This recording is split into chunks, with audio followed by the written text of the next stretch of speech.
கர்த்தர் அதிசயங்களை செய்கிறார். ஊழியங்கள் வழங்கும் ஜீவ வார்த்தை.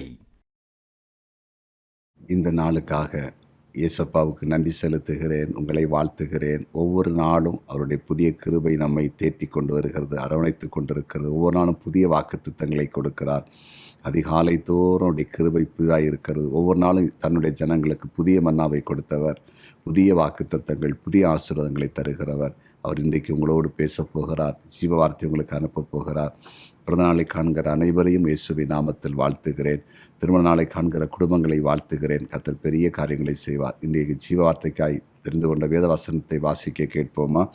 2 ராஜாக்கள் 6வது அதிகாரம் 23வது வசனம். அப்பொழுது அவர்களுக்கு பெரிய விருந்து பண்ணி அவர்கள் புசித்து குடித்த பின்பு அவர்களை அனுப்பிவிட்டான். அவர்கள் தங்கள் ஆண்டவனிடத்திற்கு போய்விட்டார்கள். சீரியரின் தண்டுகள் இஸ்ரவேல் தேசத்தில் அப்புறம் வரவில்லை. இஸ்ரவேல் தேசத்தில் அப்புறம் வரவில்லை. இன்றைய ஜீவாத்தின் தலைப்பு, எதிரிகள் வரமாட்டார்கள். எதிரிகள் இனி வரமாட்டார்கள். பாருங்க, அதாவது எலிசா தீர்க்கதரிசி நாட்களில் எலிசாவை பிடித்து அழிக்கும்படிக்கு இராணுவம் வந்தது. அந்த இராணுவத்தை கண்மயக்கம் உண்டாக்கும்படிக்கு ஆண்டவர் எலிசா மூலம் செய்து அவர்களை என்ன செய்கிறான்னு சொன்னால், இஸ்ரவேல் ராஜாவிடத்திலே கொண்டு வந்து அவர்களுக்கு சாப்பாடு கொடுத்து அனுப்புகிறாங்க. பாருங்கள், அவங்க பயந்து நடுங்கி போனவங்க தான். அதன் பிறகு அந்த இஸ்ரவேல் தேசம் பக்கம் அவங்க வரவே இல்லை. அப்படியே போயிட்டாங்க. பாருங்கள், நம்ம ஆண்டவர் நல்லவருங்க. ஒரு காரியத்தை அவர் செய்யும்போது அது ஆச்சரியமாக இருக்கும், அற்புதமாக இருக்கும். உங்கள் வாழ்க்கையில் கூட நீங்கள் சில நேரங்களில் சில காரியங்களில் பயந்து இருக்கலாம். அடிக்கடி சத்துருக்கள் உங்களை நெருக்கி கொண்டிருக்கலாம், தொந்தரவு பண்ணி கொண்டிருக்கலாம். இனி கர்த்தர் என்ன செய்ய போகிறார் தெரியுமா? இனி உங்கள் பக்கமே அவங்க வரமாட்டாங்க. யாருமே இனி வரமாட்டாங்க. கர்த்தருடைய அதிசயத்தை நீங்கள் பார்க்க போகிறீங்க.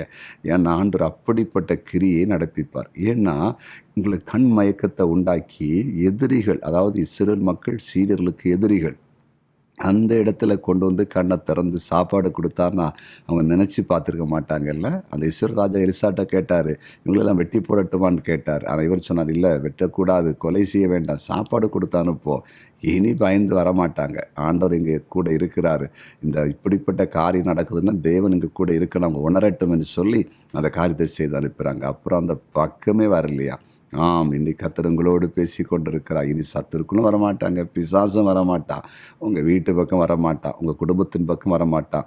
இத்தனை காலங்களும் உங்களை நெருக்கி கொண்டிருந்த, அடிக்கடி உங்களை பாழாக்கி கொண்டிருந்த சத்துரு இனி வராதபடிக்கு தேவனுடைய கரம் நீட்டப்படுகிறது. அற்புதம் நடக்க போகிறது. அதிசயத்தை நீங்கள் பார்க்க போகிறீங்க. இன்றைக்கே பார்க்க போகிறீங்க. ஒரு மாபெரும் விடுதலையை கர்த்தர் உங்களுக்கு அனுமதிக்கிறார். ஜெபிப்போமா? ஜெபிக்கலாம். எங்கள் அன்பு தகப்பனே, இல்லாததை இருக்கிறதாய் பேர் சொல்லி அழைக்கிற தெய்வமே, சீரிய இராணுவம் அன்றைக்கு எலிசா நாட்களில், அதன் பிறகு தகப்பனே அந்த இஸ்ரவேல் பக்கமே வராததை போல ஆண்டவரே நீங்கள் அதிசயம் செய்யுங்க. அடையனோடு இணைந்து செபிக்கிற தெய்வ பிள்ளைகள் எதிரிகளை கண்டு பயந்திருக்கலாம், பிசாசை கண்டு பயந்திருக்கலாம். இனி ஆண்டவரே சத்துருக்கள், குறிப்பாய் பிசாசின் கிரியைகள், மனுஷர்கள் எதுவும் உடைய பிள்ளைகளை சேதப்படுத்தும்படிக்கு வரக்கூடாது. இவங்க ஏழ்கை பக்கம் வரக்கூடாது, உங்கள் பிஸ்னஸ் சென்டரில் வரக்கூடாது, உங்கள் வீட்டுக்கு வரக்கூடாது, இவருடைய தோட்டத்துக்கு வரக்கூடாது. கர்த்தர் அப்படி வேலி அடைக்கும்படியாய் செபிக்கிறேன். நீர் அப்படி செய்து விட்டதற்காக நன்றி. சத்துருக்களை விலக்கி போட்டு விட்டீர், நன்றி. சத்துருக்குள் ஒரு பயத்தை வைத்து விட்டதற்காக ஸ்தோத்திரம். இப்பொழுதும் ஆண்டவர் வியாதிப்பட்டதை தொட்டு சுகமாக்கும்படியாய் செபிக்கிறேன். நம்முடைய வல்லமை வியாதியஸ்தர் மேல் இப்பொழுது இறங்குவதாக, எல்லா வியாதியும் விலகி போவதாக. பிசாசின் பிடியில் இருக்கிற மக்கள் விடுவிக்கப்பட்டபடியால் ஸ்தோத்திரம். எதிர்காலத்தை குறித்த பயம் விலகினபடினால் ஸ்தோத்திரம். ஆண்டவரை படிக்கிறவர்கள், வேலை பார்க்கிறவர்கள் எல்லாரையும் காத்துக்கொள்ளுங்க. வெளிநாட்டில் இருக்கிறவங்களுடைய பிள்ளைகளை ஆசீர்வதிங்கப்பா. சொந்த தேசத்துக்கு வர முடியாமல் இருக்கிறவங்களுக்கு விடுதலை கொடுக்கும்படியாய் செபிக்கிறேன். இப்போது ஊழியம் செய்கிற தெய்வ பிள்ளைகளுக்காய் செபிக்கிறேன். ஊழியத்தில் என் ஆண்டவருடைய நாம மகிமைப்படத்தக்கதாக நீர் வல்லமையை பயன்படுத்தும்படியாய் செபிக்கிறேன். எங்கள் ஜெபத்தை கேட்டி நன்றி. இயேசுவின் நாமத்தில் பிதாவே, ஆமேன், ஆமேன், ஆமேன்.